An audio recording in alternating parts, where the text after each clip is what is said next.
मैं गौरव तिवारी एक बार फिर आप सभी का आकार आईएएस के डिजिटल प्लेटफॉर्म पर स्वागत करता हूं। उम्मीद करता हूं आप सभी स्वस्थ होंगे। तो जैसा कि पिछले लेक्चर्स में मेरे 2 लेक्चर्स आप लोगों ने पुराने देखे होंगे, जिसमें हमने शुरुआती फर्स्ट लेक्चर में मापन के बारे में बात की थी। दूसरे लेक्चर में हमने गति क्या है, गति के प्रकार क्या है, इस पे बात की थी। दूरी क्या है, विस्थापन क्या है, चाल क्या है, वेग क्या है, त्वरण क्या है, इन पे हम चर्चा कर चुके थे। आज एक नए टॉपिक पर, जो आपको पीछे स्क्रीन पर लिखा हुआ दिख रहा होगा, लिखा है मेरे पास बल, कार्य, ऊर्जा एवं शक्ति। आज हम इस पे चर्चा करेंगे। चलिए शुरुआत करते हैं। मैं आप लोगों को आज पढ़ा रहा हूं बल क्या है। ठीक, शुरुआत करते हैं इसी टॉपिक को लेके। सबसे पहले जैसा कि यहां लिखा हुआ है, पहले आप परिभाषा पे ध्यान दीजिए। हमेशा की तरह मैं यहीं से शुरुआत करूंगा। पहले आपको रीड आउट करवा देता हूं। बल क्या है? परिभाषा पे अगर आप ध्यान देंगे तो देखेंगे कि वह भौतिक राशि जो किसी वस्तु की विराम अवस्था, गति की अवस्था, गति की दिशा, मेरे दोस्तों यहां शब्दों पे ध्यान देना, विराम की अवस्था, गति की अवस्था, गति की दिशा, वस्तु के आकार या आकृति में परिवर्तन कर देता है, वही मेरा क्या कहलाता है? बल। फिर सुनना, बल वह भौतिक राशि है जो किसी वस्तु की विराम अवस्था, उसकी गति की अवस्था, उसकी गति की दिशा, उसके आकार या आकृति में परिवर्तन कर देता है, उसे ही हम क्या कहते हैं? बल। जैसे मैं आपको एक उदाहरण पे समझाता हूं, 2 मिनट देखिए। यह खूबसूरत सी बोतल मेरे हाथ में, ठीक, ये बोतल अभी मेरे हाथ में रखी हुई है, तो आप आराम से कह सकते हैं कि यह विराम अवस्था में है। अगर मुझे इस बोतल को गति में लाना है तो सीधी सी बात है, मुझे इस पे क्या लगाना पड़ेगा? बल। अर्थात बल वह भौतिक राशि है जो किसी वस्तु की विराम अवस्था को काय में बदल दे? गति में। मान लीजिए यही बोतल 10 किलोमीटर प्रति घंटे की रफ्तार से चल के आ रही है। अब आप कहेंगे सर इसे रोक दो, तो मेरे पास कोई मंत्र तो है नहीं कि मैं बोलूंगा रुक जा तो रुक जाएगी। नहीं, मुझे इसके आगे क्या लगाना पड़ेगा? बल। अर्थात बल वह है जो किसी वस्तु की गति की अवस्था को काय में ला दे? विराम में। क्लियर है? अगली चीज, विराम को गति में बदल दे, गति को विराम में बदल दे। अब मान लीजिए आप एक कार में जा रहे हैं, कार 40 किलोमीटर प्रति घंटे की रफ्तार से चल रही है और अचानक से टर्न आया। अब टर्न आएगा तो हम बोलेंगे कार से मुड़ जा, मुड़ेगी क्या? नहीं, हमें स्टीयरिंग से कार को क्या करना पड़ेगा? मोड़ना पड़ेगा। अर्थात दिशा में भी परिवर्तन करना है, तो हमें क्या लगाना पड़ेगा? बल। अगली चीज, ये बोतल है, बहुत खूबसूरत दिख रही है। आप मुझे बताओ, अगर इस बोतल को मैं दबाना चाहूं तो दबाने के लिए मुझे क्या लगाना पड़ेगा? बल। अर्थात इसके आकार में परिवर्तन कर देगा बल, इसकी आकृति में परिवर्तन कर देगा बल। क्लियर है बल की परिभाषा? बल वह भौतिक राशि है जो विराम की वस्तु को गति में ला दे, जो गति की वस्तु को विराम में ला दे, गति की वस्तु की दिशा में परिवर्तन कर दे, या किसी वस्तु के आकार में परिवर्तन कर दे, या परिवर्तन करने का प्रयास करे। इसी को कहा जाता है बल मेरे दोस्तों। बिल्कुल भी लोड मत लेना। बल को प्रदर्शित करते हैं F से, और F बराबर होता है ma। कुछ याद हो ना हो, यह फॉर्मूला जरूर रट लेना। आधी रात में भी कोई उठा के पूछ ले कि बल को काय से प्रदर्शित करते हैं, तो आपका जवाब होगा F से, और F बराबर होता है ma। याद रखना, या m मतलब होता है मेरे दोस्त द्रव्यमान, और a मतलब होता है त्वरण। फटाफट जवाब दो, बल को काय से प्रदर्शित करते हैं? F से। F बराबर होता है ma, जहां m मतलब होता है द्रव्यमान और a मतलब होता है त्वरण। चलो इसके मात्रक की बात कर देते हैं। जैसा कि आपको फॉर्मूले में दिख रहा है कि F बराबर होता है ma। मेरे भाइयों, यहां m है द्रव्यमान और a है त्वरण। आप सभी को पता है द्रव्यमान का एसआई मात्रक होता है किलोग्राम, और त्वरण का मात्रक होता है मीटर पर सेकंड का स्क्वायर। तो इस बल का एक मात्रक बन जाएगा किलोग्राम मीटर पर सेकंड का स्क्वायर। याद रखना, लेकिन महत्वपूर्ण है इसका एसआई मात्रक, और इसका एसआई मात्रक होता है मेरे भाई न्यूटन। याद रखना क्या होगा? न्यूटन। और इसका सीजीएस मात्रक होता है डाइन। डायन नहीं है, क्या है? डाइन। और बहुत महत्वपूर्ण चीज है, घोट लेना, 1 न्यूटन बराबर होता है 10 टू दी पावर 5 में डाइन। सीधा प्रश्न पूछता है 1 न्यूटन बराबर कितने डाइन, तो आपका जवाब होगा 1 न्यूटन बराबर 10 टू दी पावर 5 में डाइन। फिर बोल रहा हूं, एक बार नहीं 1000 बार बोलूंगा। बल को प्रदर्शित करते हैं F से। F बराबर होता है ma। यहां m मतलब होता है द्रव्यमान, a मतलब होता है त्वरण। द्रव्यमान का मात्रक हो गया किलोग्राम, त्वरण का मात्रक हो गया मीटर पर सेकंड का स्क्वायर, मात्रक बन गया किलोग्राम मीटर पर सेकंड का स्क्वायर, लेकिन इसका एसआई मात्रक है मेरे भाई न्यूटन, इसका एक मात्रक और है डाइन, और 1 न्यूटन बराबर होता है 10⁵ में डाइन। अब ध्यान से सुनना, चूंकि इस बल के मात्रक में सॉरी इस बल के फॉर्मूले में F बराबर a में होता है, यहां a क्या है? त्वरण, और मैंने आपको कल ही बताया था कि त्वरण कैसी राशि है? सदिश, और चूंकि त्वरण सदिश है तो मेरी बल भी कैसी राशि होगी? सदिश। घोट लेना दोस्तों, बल कैसी राशि होगी? सदिश। चलिए इसके विमेय सूत्र की बात कर लेते हैं, बहुत आसान है, मैंने उस दिन भी विमेय सूत्र बताया था, F बराबर होता है a में। m के विमेय सूत्र में तो मुझे सिर्फ क्या लिखना है? m, लेकिन a का कल ही हमने निकाला था, a का होता है m0 Lt-2। इस m0 का तो कोई महत्व रहेगा नहीं, तो अंततः मेरे पास बल का विमेय सूत्र निकल के आ जाएगा mLt-2। ये देख लेना, इसका विमेय सूत्र बहुत महत्वपूर्ण है। 2 मिनट में रिवीजन कर देता हूं। मैंने आपसे कहा था बल क्या है, तो बल वह भौतिक राशि है जो किसी वस्तु की विराम अवस्था, वस्तु की गति अवस्था, गति की दिशा में उसके आकार या आकृति में परिवर्तन या तो कर दे या परिवर्तन करने का प्रयास करे। बल को प्रदर्शित करते हैं F से। F बराबर होता है m, जहां m होता है द्रव्यमान, a होता है त्वरण, मात्रक हो जाएगा किलोग्राम मीटर पर सेकंड का स्क्वायर, लेकिन इसका एसआई मात्रक होता है न्यूटन, और 1 न्यूटन बराबर 10⁵ में डाइन। कैसी राशि हो जाएगी? सदिश, और विमेय सूत्र हो जाएगा mLt-2। ये मेरा खत्म हो गया मेरे भाई बल। अब मैं आपको आगे लेके चलता हूं, ये बल तो मेरा कंप्लीट है। अब बल के बाद मेरे पास एक महत्वपूर्ण टॉपिक आ रहा है, यही देख लीजिए, जिसे कहा जाता है कार्य। ठीक, लेकिन कार्य को मैं परिभाषित करने से पहले आपको इसे बोर्ड पे एक्सप्लेन करूंगा, फिर आपको इसको परिभाषा इसकी पढ़ाऊंगा। कहा जाता है कार्य क्या है? मेरे दोस्तों, कुछ याद हो ना हो, एक चीज जरूर याद रखना कि कार्य को प्रदर्शित करते हैं W से। कैसे प्रदर्शित करते हैं? W से, और W का फॉर्मूला होता है FD cos थीटा। मन मन में 2 बार बोल लीजिए। कोई भी पूछ ले कार्य क्या होता है, हमें नहीं पता अभी, बस ये पता है कि कार्य को प्रदर्शित करते हैं W से, और W का फॉर्मूला होता है FD cos theta. FD cos theta, FD cos theta. जहां F होता है मेरे भाई बल, D होता है विस्थापन, और cos थीटा होता है बल और विस्थापन के बीच का कोण। फिर जवाब दे दो दोस्तों, बताओ कार्य को कैसे प्रदर्शित करते हैं? W से। W का फॉर्मूला क्या होगा? FD cos थीटा, जहां F क्या है? बल, D क्या है? विस्थापन, और cos थीटा क्या है? विस्थापन और बल के बीच का कोण। चलिए मैं आपको परिभाषा इसकी समझा देता हूं। मान लीजिए किसी सरफेस पे एक वस्तु रखी है, ठीक है, यह वस्तु विराम में है, सीधी सी बात है, इसे गति में लाना है तो मुझे इस पे क्या लगाना पड़ेगा? बल। मान लीजिए इस वस्तु पे मैं F बल इस दिशा में लगा देता हूं। F बल लगाने के कारण यह वस्तु में विस्थापन उत्पन्न हो जाता है, और यह वस्तु यहां से उठ के यहां तक आ जाती है, और यह विस्थापन हो जाता है D। क्लियर है? ध्यान से सुनना, यदि किसी वस्तु पर F बल लगाया जाए और F बल के फलस्वरूप उस वस्तु में D विस्थापन उत्पन्न हो जाए, तो इस बल और इस विस्थापन के गुणनफल को ही क्या कहा जाता है? कार्य। फिर सुन लीजिए, यदि किसी वस्तु पर F बल लगाया जाए, F बल लगाने के कारण उस वस्तु में कुछ विस्थापन उत्पन्न हो जाए, तो उस बल और उस विस्थापन के गुणनफल को ही क्या कहा जाता है? कार्य। और इन दोनों के बीच का ये जो कोण है, इसी कोण को हमने कैसे प्रदर्शित कर दिया? cos theta. क्लियर है? तो बल को प्रदर्शित कर दूंगा W से। W बराबर होगा FD cos थीटा। चलो आगे चलते हैं, इसका मात्रक देख लेते हैं। ठीक, याद रखना, कार्य का एसआई मात्रक होता है जूल। क्या होता है? जूल। घोट लेना मेरे भाई, कार्य का एसआई मात्रक होगा जूल। इसका सीजीएस मात्रक होता है अर्ग, और घोट लो 1 जूल बराबर होता है 10⁷ में अर्ग। 2 बार बोल लेना, 1 जूल बराबर 10�7 में अर्ग। 1 जूल बराबर 10�7 में अर्ग। अभी थोड़ी देर पहले ही मैंने आपको बताया था 1 न्यूटन बराबर कितना डाइन था? वेरी गुड, 10⁵ में डाइन। और 1 जूल बराबर कितना अर्ग? 10⁷ में अर्ग। 2 चीजें हो गई है। बता दो कार्य को कैसे प्रदर्शित करोगे? W से। W बराबर क्या होगा? FD cos थीटा, जहां F क्या होगा बल, d क्या होगा विस्थापन, और f और d के बीच का कोण क्या होगा cos थीटा। कार्य का SI मात्रक क्या होगा जूल, CGS मात्रक क्या होगा अर्ग, और 1 जूल बराबर 10⁻7 में अर्ग। चलो मेरे भाई इसके विमीय सूत्र की बात कर लेते हैं।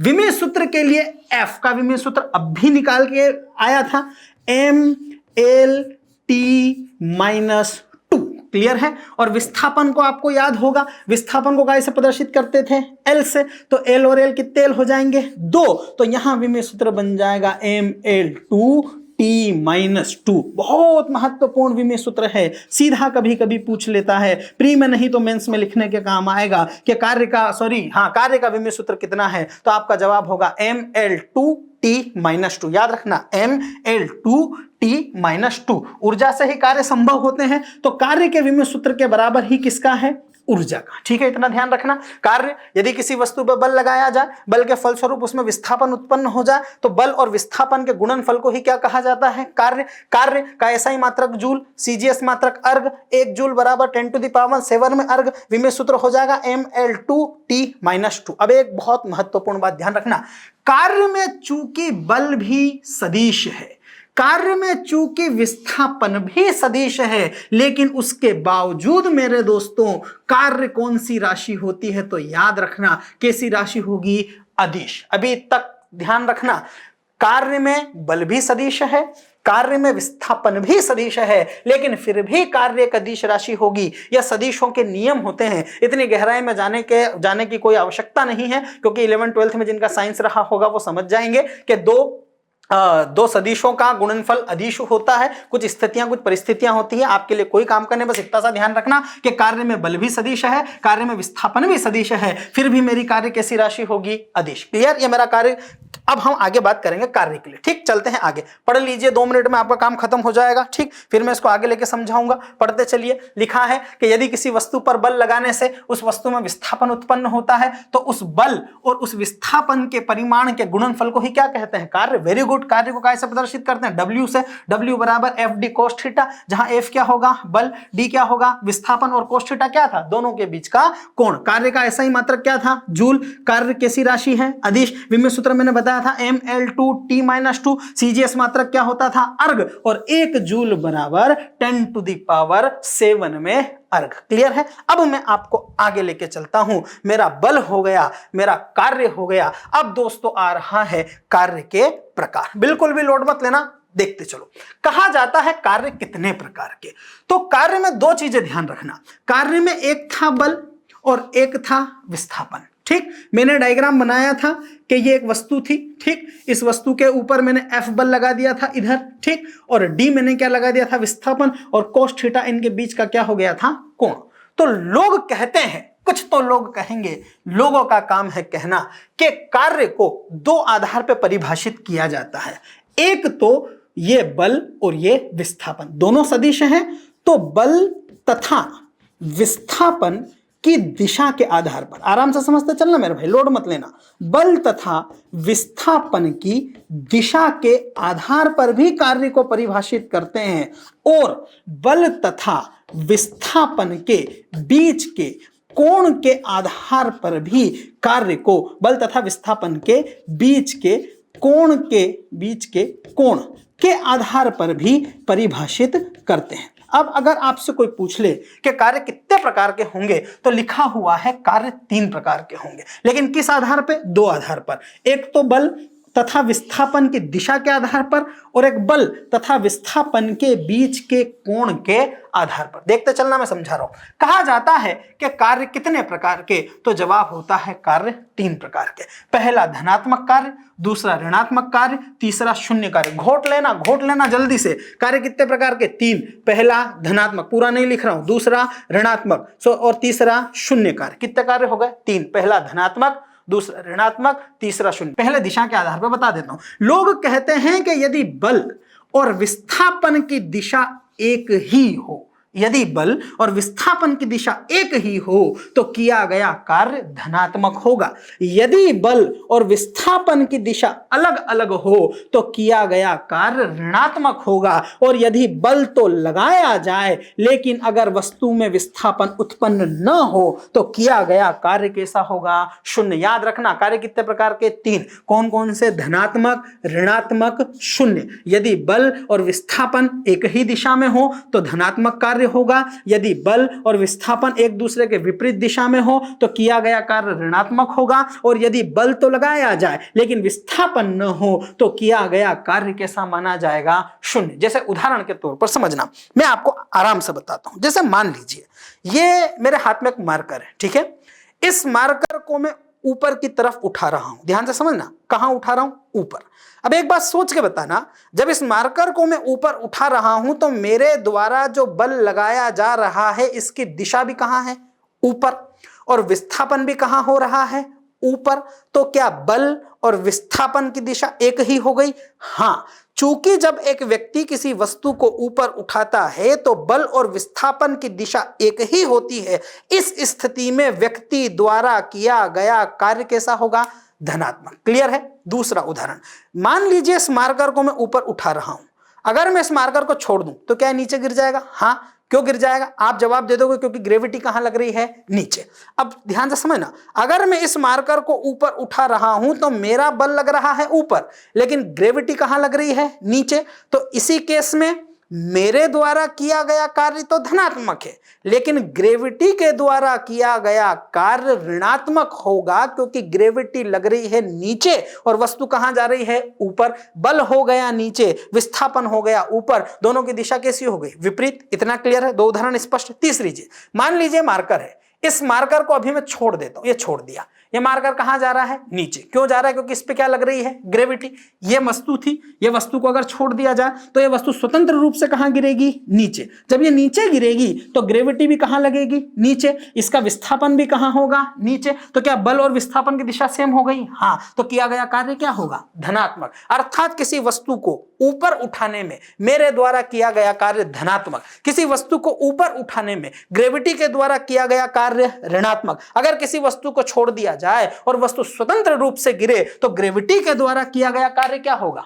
धनात्मक। इतना स्पष्ट है? अब एक बात और समझो, अभी आप लोगों ने मुझसे कहा चलो सर एक काम कीजिए, मैंने कहा कर देंगे। बोले सर इस बोर्ड को उधर खिसका दो। ठीक है, मैंने कहा कोई बड़ी बात नहीं है। मैं इस पैनल को बहुत फोर्स लगा रहा हूं, बहुत जोर जोर से लगा रहा हूं, क्या खिसक रही है? नहीं। मैंने बल तो लगाया लेकिन क्या विस्थापन हुआ? नहीं। अर्थात मेरे द्वारा किया गया कार्य शून्य होगा। यदि कोई व्यक्ति बल तो लगाए लेकिन विस्थापन न हो तो किया गया कार्य कैसा होगा? शून्य। इतना स्पष्ट है? फिर याद रखना, एक उदाहरण और बता देता हूं दोस्तों, उदाहरण की कोई कमी नहीं, बहुत उदाहरण है। अभी मैंने कहा कितने प्रकार के? 3। धनात्मक, ऋणात्मक, शून्य। बल और विस्थापन एक ही दिशा में हो तो धनात्मक, बल और विस्थापन एक दूसरे के विपरीत हो तो ऋणात्मक, और बल तो लगाया जाए लेकिन विस्थापन अगर शून्य हो जाए तो किया गया कार्य कैसा होगा? शून्य। एक उदाहरण समझना, एसएससी का प्रश्न है। कभी आपने वो खेल देखा होगा रस्सी खींचने वाला, ठीक? रस्सी, रसाकसी क्या बोलते हैं, जो भी बोलते हैं, लेकिन रस्सी खींचने वाला खेल होता है। इस रस्सी खींचने वाले खेल में आप लोगों ने देखा होगा 2-4 लोग इधर हो जाते हैं, 2-4 लोग इधर हो जाते हैं और खड़े हो जाते हैं, खींचने लग जाते हैं कि सरफरोशी की तमन्ना अब हमारे दिल में है और देखना है जोर कितना बाजुए का तिल में है। ये है टीम ए और ये है टीम बी। अब ध्यान से समझना, ये भी खींच रहे हैं, ये भी खींच रहे हैं। ये वाली ए टीम 10 न्यूटन का बल इधर लगा रही है, बी वाली टीम भी 10 न्यूटन का बल इधर लगा रही। बताओ कौन जीतेगा? कोई नहीं जीतेगा। उसका कारण है जितना ए लगा रहा है उतना बी लगा रहा है। बल की प्रॉपर्टी होती है कि यदि 2 समान परिमाण के बल एक दूसरे के विपरीत हो जाए तो वो एक दूसरे के प्रभाव को निरस्त कर देते हैं। 1 घंटा हो गया, 2 घंटे हो गए, 3 घंटे हो गए, कोई नहीं जीत रहा था। ये भी 10 न्यूटन, ये भी 10 न्यूटन। लेकिन हुआ क्या, थोड़ी देर बाद इस ए टीम के एक व्यक्ति का छोटा सा बच्चा यहां खेल रहा था। इस बच्चे का नाम था पप्पू, ठीक?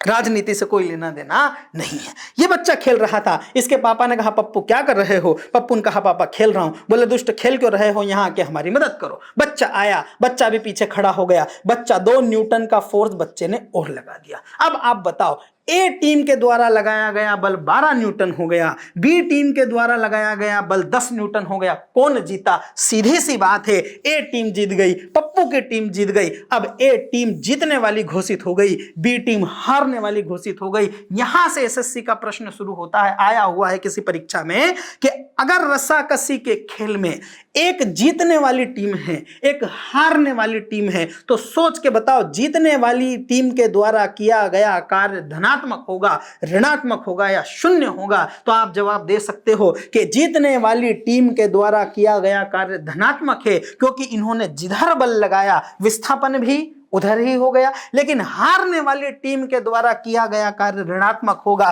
क्योंकि इनका बल तो इधर था, उनका विस्थापन उधर हो गया। समझ में आ गया? तो जिस दिशा में बल लगे उसी दिशा में विस्थापन हो जाए तो किया गया कार्य धनात्मक है, जिस दिशा में बल लगे उसकी विपरीत दिशा में विस्थापन हो जाए तो किया गया कार्य ऋणात्मक है। लेकिन बल तो लगाया जाए और विस्थापन न हो तो किया गया कार्य कैसा माना जाएगा? शून्य। ठीक है, अब मैं आपको कोण के आधार पर भी समझा देता हूं। एक प्रश्न सिर्फ इसका बनता है, ऐसा कहा जाता है कि मान लीजिए यह विस्थापन की दिशा है और यहां पे मैं लगा रहा हूं बल। इस बल के 3 केस हो सकते हैं। ये बल, अगर इस बल और विस्थापन के बीच का कोण 90 से कम है, कितना है? 90 से कम, या बल और विस्थापन के बीच का कोण 90 से क्या है? ज्यादा, या बल और विस्थापन के बीच का कोण एग्जैक्ट कितना है? 90। 3 चीजें ध्यान रखना, धनात्मक, ऋणात्मक, शून्य को इस आधार पर भी परिभाषित कर दिया जाता है कि यदि बल और विस्थापन के बीच का कोण 90 से कम है तो किया गया कार्य धनात्मक होगा। यदि बल और विस्थापन के बीच का कोण 90 से मेरे दोस्तों ज्यादा है तो किया गया कार्य ऋणात्मक होगा। लेकिन यदि, बहुत महत्वपूर्ण फैक्ट है बस यही, कि यदि बल और विस्थापन के बीच का कोण 90 डिग्री हो जाता है तो आप ही मुझे बता दो, W बराबर FD कोस थीटा। मैथ्स वालों के दिमाग की बत्ती जल गई होगी कि अगर कोस 90 हो गया तो कोस 90 शून्य हो जाएगा और किया गया कार्य कितना हो जाएगा? शून्य। बहुत महत्वपूर्ण पॉइंट बनेगा मेरे भाई, ध्यान रखना। शून्य कार्य 2 तरह से हो सकता है, या तो बल लगाया जाए और विस्थापन न हो तो भी शून्य है, लेकिन यदि बल और विस्थापन के बीच का कोण 90 डिग्री हो जाए तो कोस 90 हो जाता है, और कोस 90 हो जाएगा तो किया गया कार्य क्या हो जाएगा? शून्य। जैसे बचपन में एक बहुत महत्वपूर्ण उदाहरण मैं भी आपको बताता हूं, ये धनात्मक कार्य भी पढ़ते हैं, इसे ऋणात्मक कार्य भी पढ़ते हैं। शून्य कार्य को ध्यान से देखो, शून्य कार्य में लिखा हुआ है, बहुत जबरदस्त परिभाषा, बहुत जबरदस्त उदाहरण, कि यदि किसी वस्तु के विस्थापन तथा बल की दिशा एक दूसरे के विपरीत हो अथवा बल और विस्थापन के बीच का कोण कितना हो?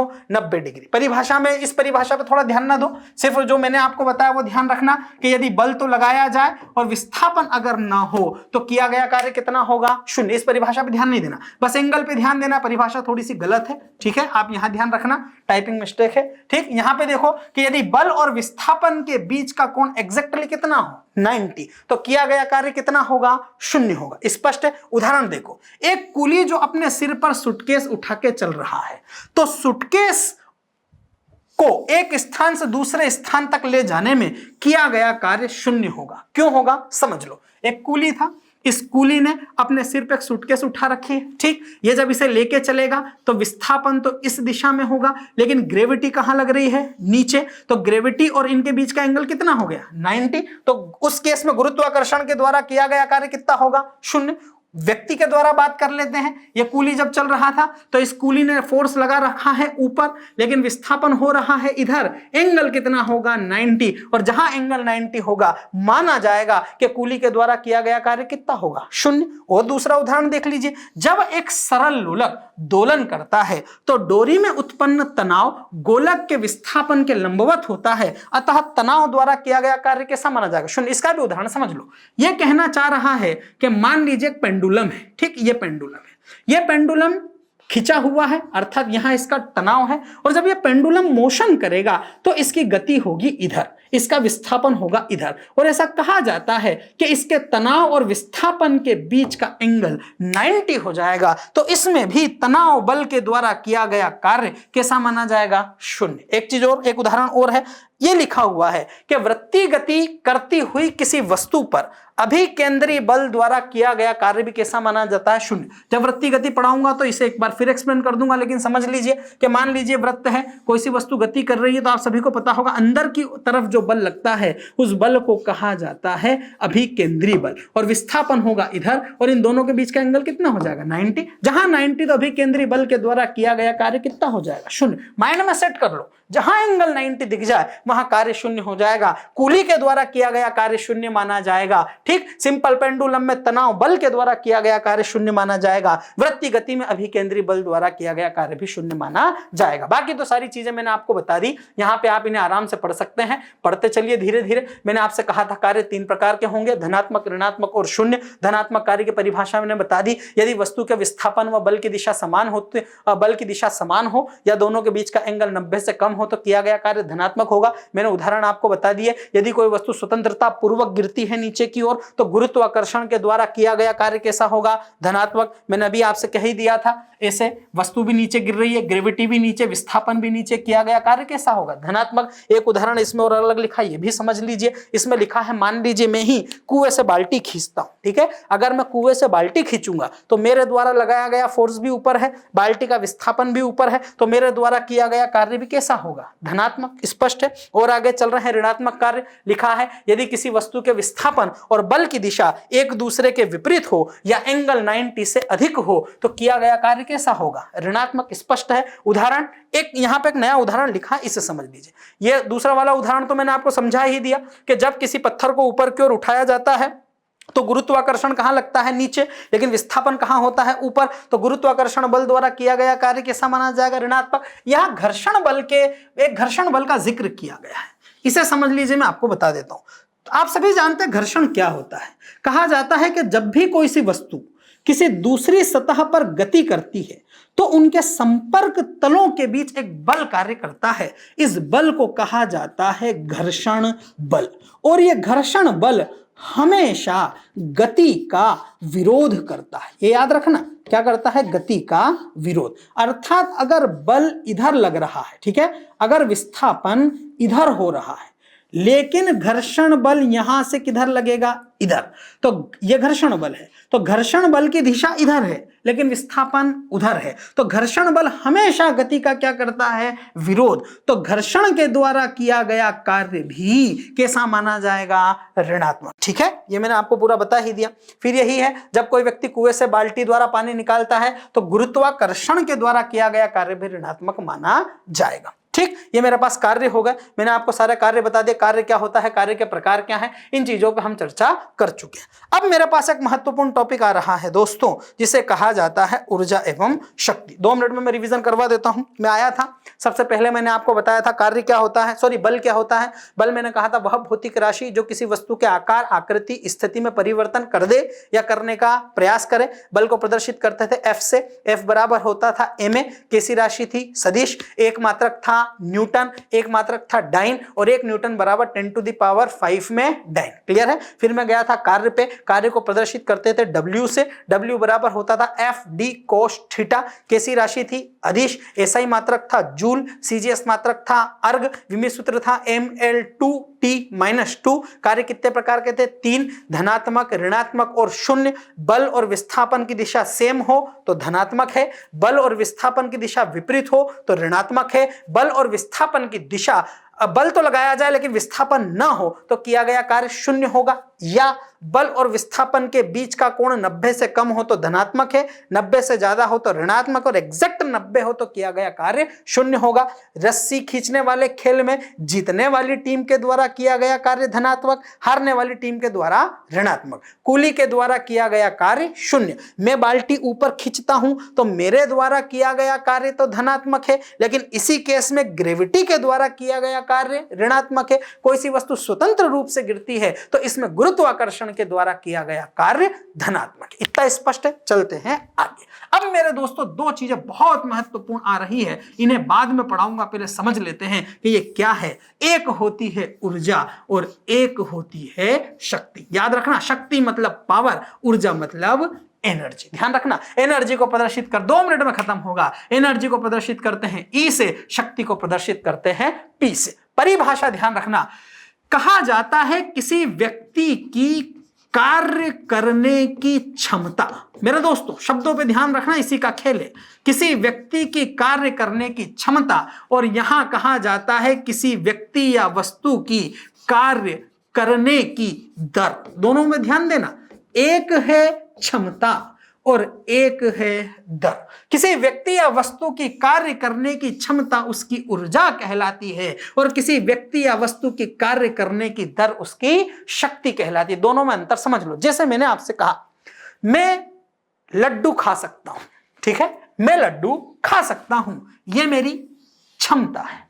लेकिन मैं 10 लड्डू खा सकता हूं, यह मेरी शक्ति है। क्लियर है? मैं एमपीपीएससी के विद्यार्थियों को पढ़ा सकता हूं, यह मेरी क्षमता है। लेकिन मैं एक दिन में 10 क्लास पढ़ा सकता हूं, यह मेरी शक्ति है। समझ में आ गया? जहां समय से तुलना होगी वो क्या कहलाएगी? दर, अर्थात शक्ति, क्योंकि समय पर निर्भर करती है शक्ति। ध्यान रखना, कभी भी कोई पूछ ले कि कार्य करने की क्षमता क्या कहलाएगी तो ऊर्जा, और कार्य करने की दर क्या कहलाएगी तो शक्ति। अब ऊर्जा को 2 मिनट रोक देते हैं, शक्ति को खत्म कर देते हैं। कोई पूछ ले कि भाई शक्ति क्या है, आपका जवाब होगा कि कार्य करने की दर क्या कहलाती है शक्ति। मुझे कुछ नहीं पता साहब, मुझे बस एक चीज पता है कि शक्ति को प्रदर्शित करते हैं पी से, और मेरे भाई पी का फॉर्मूला होता है W/T। मन मन में 2 बार बोल लो, P बराबर W/T, P बराबर W/T, P बराबर W/T। आपका काम हो गया। W को प्रदर्शित करते हैं कार्य से, T को प्रदर्शित करते हैं समय से, और P को कैसे प्रदर्शित कर दिया? शक्ति से।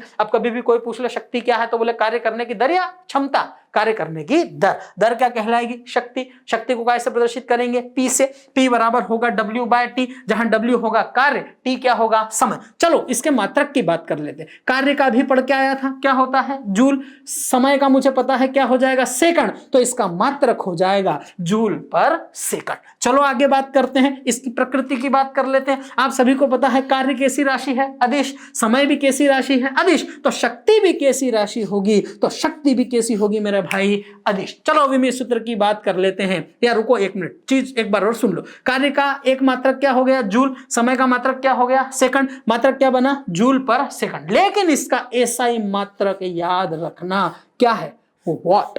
क्या है? वॉट। याद रखना, शक्ति का एसआई मात्रक क्या है? वॉट। और इसका एक मात्रक और है जिसे कहा जाता है हार्स पावर। घोट लेना मेरे भाइयों, 1 हार्स पावर बराबर होता है 746 वॉट। 1 हार्स पावर बराबर 746 वॉट। 1 हार्स पावर बराबर 746 वॉट। फिर सुन लो, कार्य करने की दर क्या कहलाएगी? शक्ति। शक्ति को प्रदर्शित करते हैं P से। P बराबर होता है W/T, जहां W होता है कार्य, T होता है समय। कार्य का मात्रक जूल, समय का मात्रक सेकंड। एक मात्रक बन गया जूल पर सेकंड। लेकिन इसका SI मात्रक क्या है? वॉट। एक मात्रक और हो जाएगा हार्स पावर, और 1 हार्स पावर बराबर 746 वॉट। और कार्य कैसी राशि है? अदिश। चलो इसका विमेय सूत्र बना लेते हैं, कोई बड़ी बात नहीं है। कार्य P बराबर W/T का विमेय सूत्र अगर मैं अभी बनाऊंगा तो W का तो अभी बना के आया था, ML2T-2, नीचे एक T और आ जाएगा। T कहाँ आ जाएगा? ऊपर। तो विमेय सूत्र कुछ ऐसा बन जाएगा, ML2T-2, T-1 ऊपर आ जाएगा। अब आप खुद बता दो कितना हो जाएगा? ML2T-3।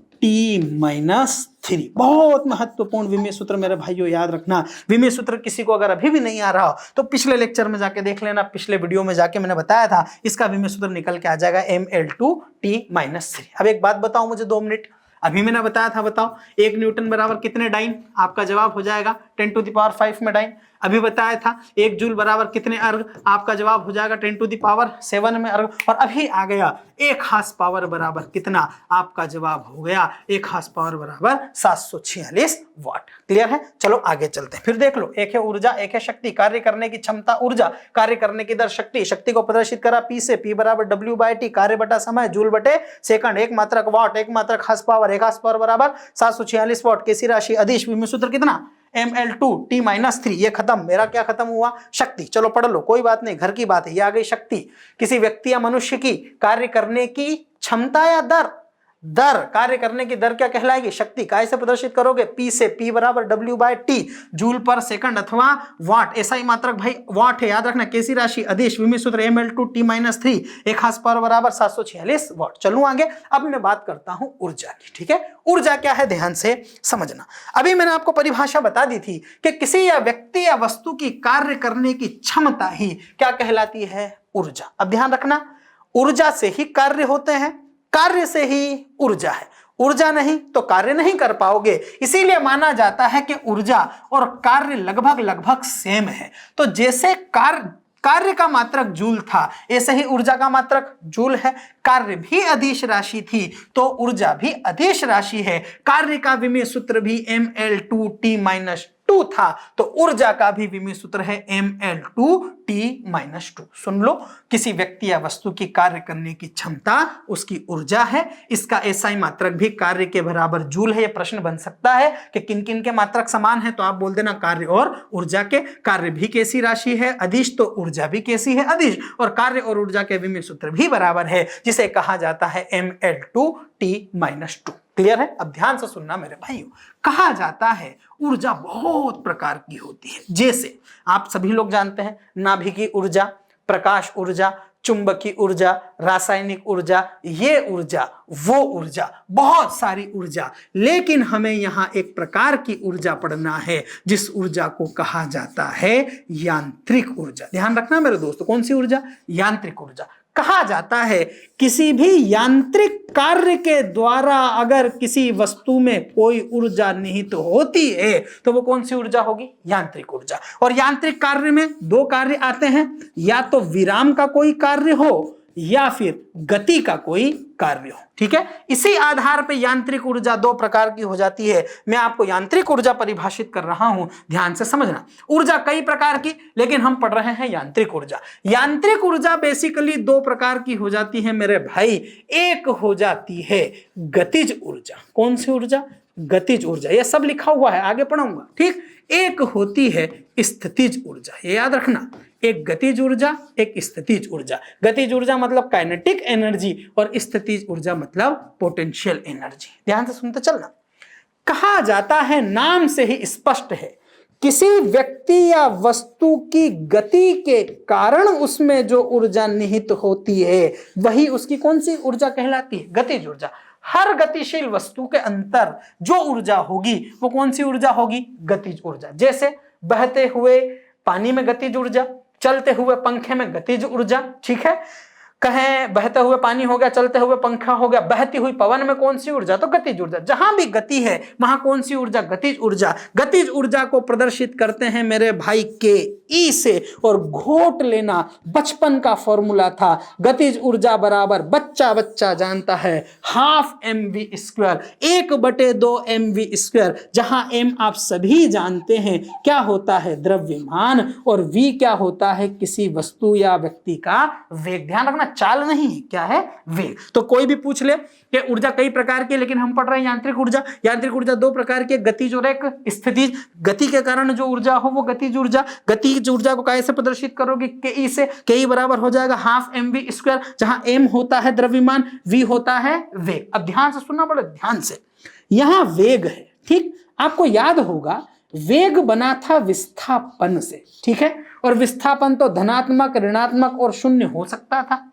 तो वेग भी धनात्मक, ऋणात्मक, शून्य हो सकता है। और अगर वेग धनात्मक, ऋणात्मक, शून्य होगा तो क्या गतिज ऊर्जा धनात्मक, ऋणात्मक, शून्य हो सकती है। याद रखना, गतिज ऊर्जा कभी भी ऋणात्मक नहीं हो सकती।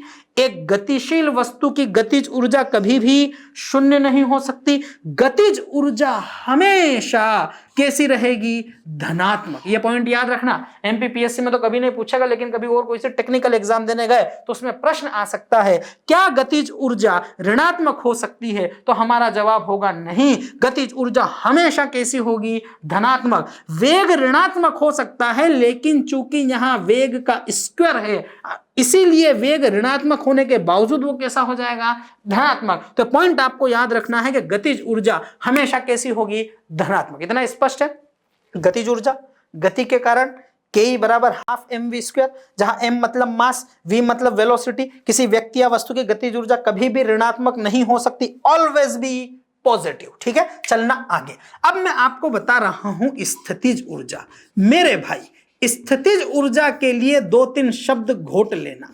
किसी भी वस्तु की स्थिति के कारण, किसी भी वस्तु की स्थिति के कारण, ठीक है, किसी भी वस्तु के आकार या आकृति के कारण, ठीक, किसी भी वस्तु की विकृति के कारण उसमें जो ऊर्जा निहित होगी वो कौन सी ऊर्जा होगी? स्थितिज ऊर्जा। याद रखना, घोट लेना।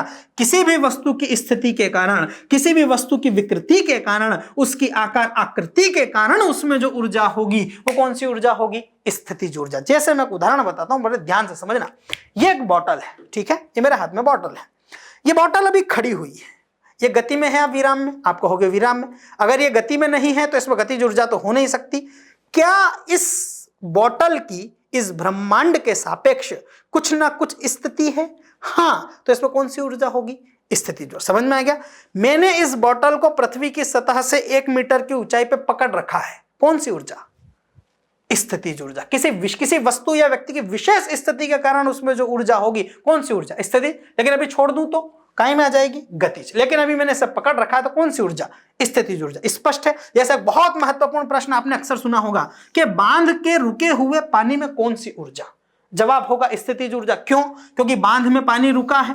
क्या उस पानी की कुछ स्थिति है? हाँ है, इसीलिए उसमें कौन सी ऊर्जा होगी? स्थितिज ऊर्जा। चलो आगे बात करते हैं आकार और आकृति के कारण। एक बात बताना, ये बॉटल है, इस बॉटल को अगर अभी मैंने दबाया तो क्या इस बॉटल का आकार बदला? हाँ। क्या इसकी आकृति बदली? हाँ। तो इसको दबाने में जो ऊर्जा संचित हुई है वो कौन सी ऊर्जा होगी? स्थितिज ऊर्जा। क्लियर है? क्या इसे दबाने पर इसमें विकृति उत्पन्न हुई? हाँ। कौन सी ऊर्जा होगी? स्थितिज ऊर्जा। ध्यान रखना, एक बहुत महत्वपूर्ण प्रश्न और बनता है। आप लोगों ने कभी देखा होगा स्प्रिंग होती है, एक स्प्रिंग को अगर दबा दिया जाए, एक दबी हुई स्प्रिंग में कौन सी ऊर्जा होगी? तो आपको याद होगा जब स्प्रिंग को दबा दिया जाएगा तो क्या उसका आकार बदलेगा? हाँ। क्या उसकी आकृति बदलेगी? हाँ। कौन सी ऊर्जा आएगी? स्थितिज ऊर्जा। एक प्रश्न और आपने महत्वपूर्ण सुना होगा, धनुष की खींची हुई डोरी में, जब धनुष की डोरी को खींच के रखा है क्या उसका आकार बदला? हाँ। आकृति बदली? हाँ। कौन सी ऊर्जा होगी? स्थितिज ऊर्जा। ध्यान रखना, किसी भी वस्तु की स्थिति के कारण, आकार के कारण, आकृति के कारण, विकृति के कारण जो ऊर्जा हो वह स्थितिज ऊर्जा होगी। दोस्तों, स्थितिज ऊर्जा बहुत प्रकार की होती है, लेकिन इनमें एक महत्वपूर्ण है जिसे कहा जाता है गुरुत्वीय स्थितिज ऊर्जा। और गुरुत्वीय स्थितिज ऊर्जा का फॉर्मूला बहुत महत्वपूर्ण है। पीई मतलब पोटेंशियल एनर्जी, पीई बराबर mgh। 2 बार बोल लेना, पीई बराबर mgh, पीई बराबर mgh, पीई बराबर mgh। असली मसाले सच सच mdh, डी की जगह सिर्फ क्या कर दिया? जी। तो गुरुत्वीय स्थितिज ऊर्जा का मान हो जाएगा पीई बराबर mgh। क्लियर है? ये 2 प्रकार की ऊर्जा हो जाती है, गतिज ऊर्जा और स्थितिज ऊर्जा। चलिए मैं आपको इसे पूरा पढ़ा देता हूं, ठीक है, इसे पढ़ लोगे आपको समझ में आ जाएगा। चलते हैं आगे। ये ऊर्जा क्या है मैंने बता दिया, ठीक। शक्ति भी मैंने आपको बता दिया। ऊर्जा के रूप, यही कई रूप होते हैं, ठीक, लेकिन उसमें सबसे महत्वपूर्ण कौन सी ऊर्जा? यांत्रिक ऊर्जा।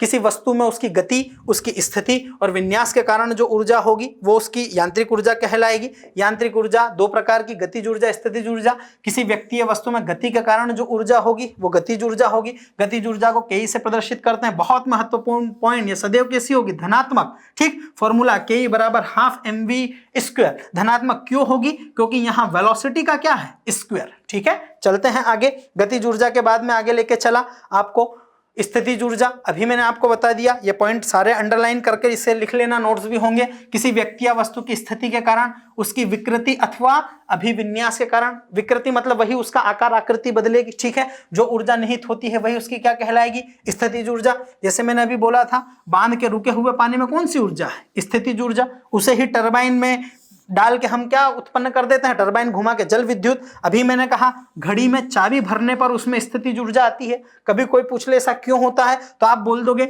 जब चाबी को दबाया जाता है तो उसमें विकृति उत्पन्न हो जाती है। उसमें विकृति उत्पन्न होती है, उसका आकार बदलता है, उसकी आकृति बदलती है, तो उसमें जो ऊर्जा होगी वो कौन सी होगी? स्थितिज ऊर्जा। अभी मैंने बोला था धनुष की खींची हुई डोरी में कौन सी ऊर्जा होगी? स्थितिज ऊर्जा। और यही बाद में बाण में काय में बदल जाती है? गतिज ऊर्जा में, ठीक है। तो ये मेरी स्थितिज हो गई।